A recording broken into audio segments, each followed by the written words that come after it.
स्वामी सेवेकरांना श्री स्वामी समर्थ. तर तुमचं प्रियालयस या चॅनलमध्ये अगदी मनापासून स्वागत आहे.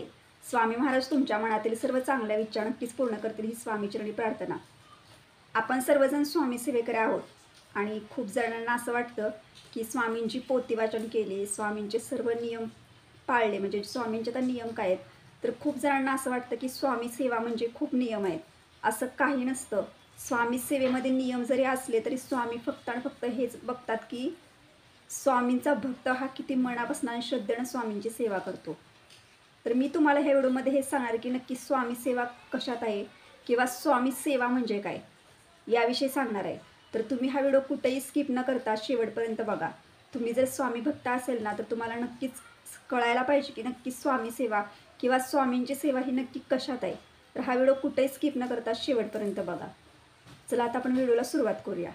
आता स्वामी सेवा म्हणजे काय. खूप स्वामी सेवेकरांना असं वाटतं की स्वामी सेवा म्हणजे स्वामींना वेगवेगळ्या पद्धतीनं त्यांच्या आवडीच्या पद्धतीचा दररोज नैवेद्य दाखवणे किंवा स्वामींचे पोथी वाचन करणे, दिवस रात्र स्वामींची सेवा करत राहणे, दिवस रात्र स्वामींची पूजा करतोय, स्वामींची सेवा करतोय, स्वामींची सकाळ संध्याकाळ आरती करतोय, स्वामींच्या आवडीचा नैवेद्य आपण स्वामींना दाखवतोय, स्वामींची पारायण करतो, स्वामींची पोथी वाचन करतो, ही स्वामी सेवा आहे. तर ही सुद्धा एक स्वामी सेवाच आहे. असं नाही म्हणत की ही स्वामी सेवा नाही, ही एक स्वामी सेवाच आहे. पण ह्यात किती आपण मनापासून करतो ना ह्याला सुद्धा तितकंच महत्त्व आहे.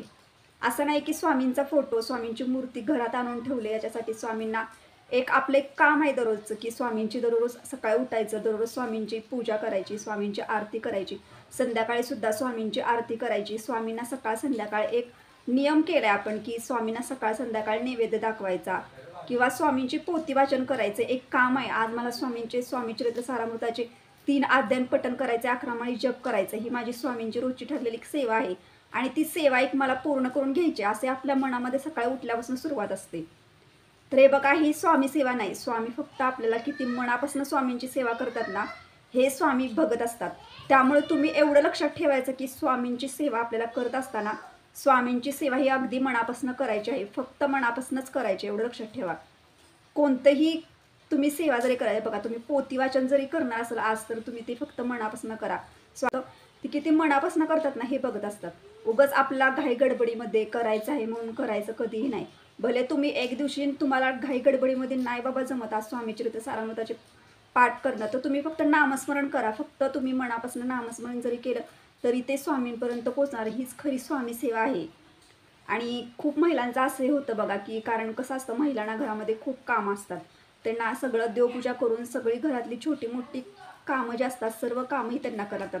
त्यामुळे खूप धावपळ होत जाते त्यांच्या मनामध्ये सारखं असं असतं की मला आज स्वामी चरित्र सारामृताचे 3 अध्याय करायचे, 11 माळी जप करायचे, स्वामींची सेवा करायची आणि असं त्यांच्या मनामध्ये सारखं येत राहतं आणि खूप धावपळ होते. त्या धावपळीमधून सुद्धा ते 5-10 मिनटं स्वामींसाठी काढतात आणि एक पटापटा स्वामी चरित्राचे 3 अध्याय ते कंप्लीट म्हणजे वाचून काढतात आणि 11 माळी जप करतात. तर असं करू नका. तुम्हाला स्वामींनी कधीही सांगितलेलं नाही की तुझी किती जरी धावपळ झाली, किती जरी तुझे म्हणजे खूप दिवस रात्र जरी तू काम घरातलं करतो तरी त्यातनं पण वेळ काढ आणि माझं पोथी वाचन हे कर म्हणजे कर, असं नाही. तुम्ही तुमची काम करत करत जरी स्वामींचं नामस्मरण केलं ना तरी सुद्धा स्वामी ती सेवा स्वीकारतात. फक्त तुमच्या मनामध्ये सेवा करण्याची इच्छा पाहिजे आणि जेव्हा स्वामींची सेवा करण्याची इच्छा तळमळ आपल्या मनामध्ये असते आणि त्यातूनच आपण स्वामींचं एकदा नाम जरी घेतलं ना श्री स्वामी समर्थ तरी ते स्वामींपर्यंत जाऊन पोचतं. त्यासाठी कधीही असं गडबडीत कुठलं सेवा करायची नाही. कारण आपण जेवढ्या गडबडीत सेवा करणार आहे ना त्या सेवेचा काही उपयोग होणार नाही बघा. ती सेवा कधीही स्वामींपर्यंत पोचणारच नाही. त्यामुळे तुम्ही एक लक्षात ठेवा की तुमची धावपळ दररोज जर होत असेल ना, तुम्हाला भले नाही स्वामी चरित्र सारामृताचे 3 अध्याय तुमच्याकडनं होत, तुम्ही खूप वेळ काढता, पण वेळ काढून गडबडीत कधीही स्वामी चरित्र 3 अध्याय पठण करू नका. तुमचं जर वेळ व्यवस्थित असेल, तुमच्याकडे वेळ भरपूर असेल आणि त्या वेळामध्ये तुम्हाला व्यवस्थित ते अध्याय पठण करता येत असेल तरच ते अध्याय तुम्ही व्यवस्थित पठण करा. फक्त धावपळीमध्ये कुठलीही स्वामींची सेवा करू नका. स्वामी कधीही असं म्हणत नाहीत की तू माझी सेवा केलीच पाहिजे. फक्त स्वामी एवढंच म्हणतात की तू माझी सेवा कर, पण ते अगदी मनापासून श्रद्धेनं करत जा. तुझी कामं करताना सुद्धा माझं नाम घेतलं, नामस्मरण केलंस, माझं काम करत असताना तू माझा एखादा मंत्र असेल तो मंत्र जरी उच्चारला तरी सुद्धा आपण चालू शकतो. आता तारक मंत्र हा खूप खूप महत्त्वाचा मंत्र आहे आणि इतका की त्याच्यामध्ये शक्ती आहे ना. तुम्ही तुमचं काम करत समजा तुम्ही जर एखादी भाजी घेतल्या हातात, महिलांसाठी सांगते, ती भाजी जर साफ करत असताना जर तुम्ही तारक मंत्र जर मनातल्या मनात जरी पठण केला किंवा तुमच्या मुखातून जरी म्हटला तरी सुद्धा ते स्वामींपर्यंत पोचतं. फक्त स्वामी सेवा बघतात की किती आपण मनापासून स्वामींची सेवा करतो. घाई गडबडीत केलेल्या सेवेला काही सुद्धा महत्त्व नाही, एवढं सुद्धा लक्षात ठेवा. त्यासाठी तुम्हाला जर भलेच दररोज स्वामी चरित्र सारामृताची 3 अध्याय पठण करता येत नाही, 11 माळी जरी जप करता येतात, तर तुम्ही स्वामींचं नुसतं नामस्मरण अगदी मनापासून श्रद्धेनं करा. जिथं तुम्ही घाई गडबडीमध्ये 11 माळी जे करणार आहात त्या पटापटा एक माळ झाली, 2 माळ झाल्या, 3 अशा एकदम पटापटा. कारण मला माहिती आहे की महिलांचं खूप असं असतं की आपल्या मनामध्ये खूप विचार असतात, बाहेरचे टेन्शन असतं, घरातले प्रॉब्लेम असतात, घरातली काम असतात. ह्यासाठी आपण जेव्हा आपण आपल्या देवघराची तर बसतो सेवा करायला, तेव्हा ती सेवा आपण पटापटा घाई गडबडीत करतो, कारण आपल्या सेवेचं लक्ष नसतं. या सेवेला काहीच अर्थ नाही. तुम्ही भले तिथं 11 माळी करणार, तर तुम्ही 1 माळ करा, पण ती माळ फक्त मनापासून आणि श्रद्धेनं करा, एवढं लक्षात ठेवा. आणि तुम्हाला भले स्वामी चरित्र सारामृताचे दररोज अध्ययन पठण करणं शक्य होत नाही, तर तुम्हाला मी ह्याच्या आधी पण सांगितलंय की आपला स्वामींचा वार हा गुरुवार आहे आणि आपले गुरु आपले स्वामी महाराज आणि आपण स्वामी सेवेमध्ये आलेलो स्वामी सेवेकरी आहोत. तर आपण स्वामींच्या गुरुवार, स्वामींचा जो वार आहे बघा, गुरुवार हा आपल्या गुरूंचा वार आहे. त्या दिवशी तुम्ही सेवा चुकवायची नाही.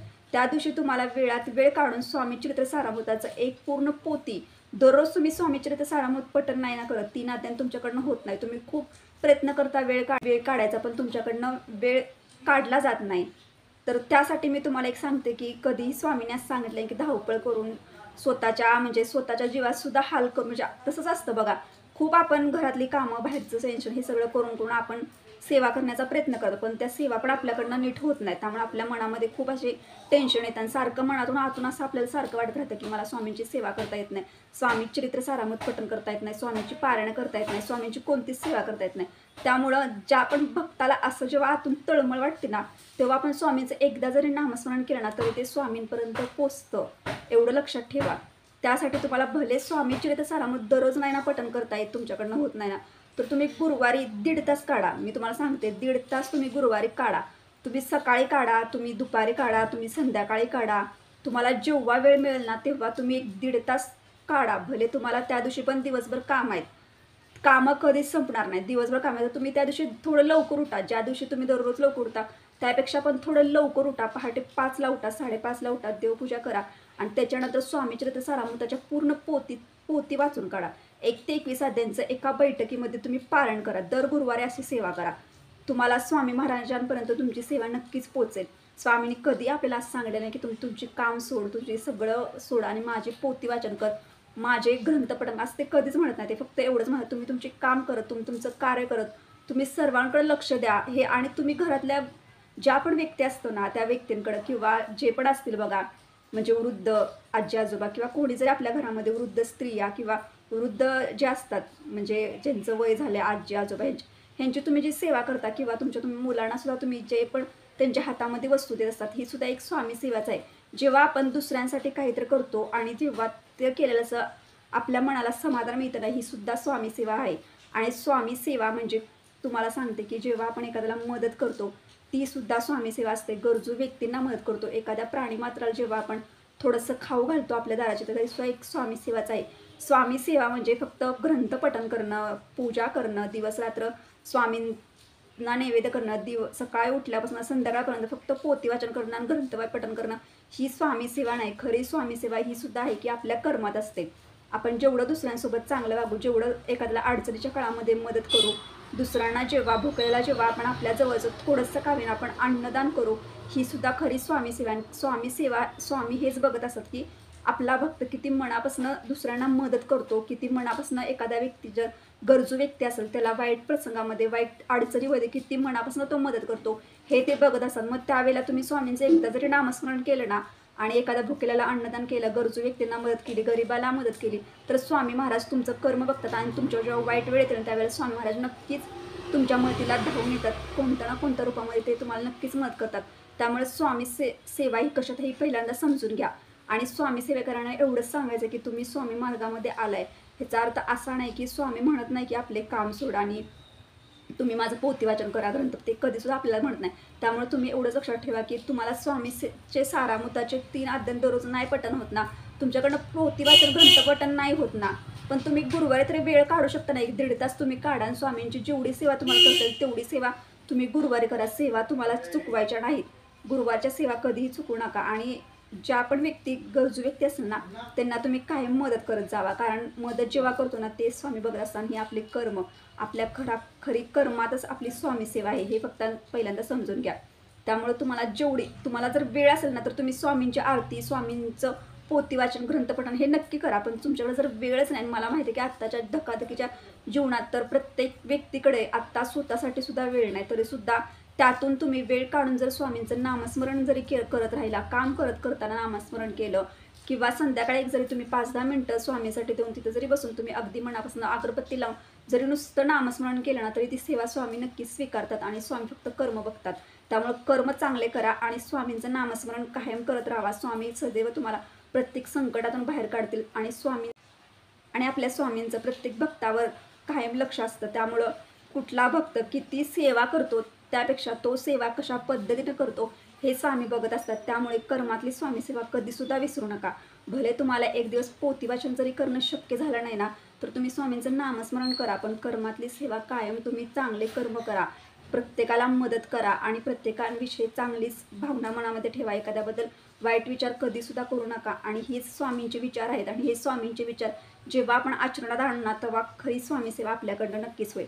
त्यामुळं अशा पद्धतीनं तुम्ही स्वामी सेवा नक्कीच करू शकता. तुम्हाला जेव्हा वेळ मिळेल तेव्हा तुम्ही स्वामींचं अगदी मनापासून पोथी वाचन करा. पण घाई गडबडीमध्ये स्वतःला त्रास करून घेऊन कधीसुद्धा देव म्हणत नाही की तू इतकं घरामध्ये काम करतो तरी पण त्यातनं वेळ काढून तू कसं पण माझ्या तीन अध्यानास तुझ्याकडनं झालेच पाहिजे असं स्वामी कधीही म्हणत नाही. स्वामी म्हणतात तू तुझं काम करत असताना जरी माझं नामस्मरण केलं तरी सुद्धा मी तुझ्या कायम पाठीशी आहे. त्यामुळे ही स्वामी सेवा खरी स्वामी सेवा आहे आणि तुम्ही ह्या स्वामी सेवेतला आहात तर ही स्वामी सेवा नक्कीच करून बघा. तुम्हाला प्रत्येक संकटातून स्वामी नक्कीच बाहेर काढतील. फक्त कर्म चांगले करत राहावा. कर्मातच स्वामी सेवा आहेत. अशा पद्धतीने मी तुम्हाला ह्या व्हिडिओमध्ये माहिती दिली की स्वामी सेवा कशात आहे आणि खरी स्वामी सेवा काय आहे. तर तुम्हाला जर हा व्हिडिओ आवडला असेल तर लाईक करा, शेअर करा, नक्की सबस्क्राईब करा. भेटू आता नेक्स्ट व्हिडिओमध्ये. तुम्हाला सर्व स्वामी सेवेकरांना श्री स्वामी समर्थ.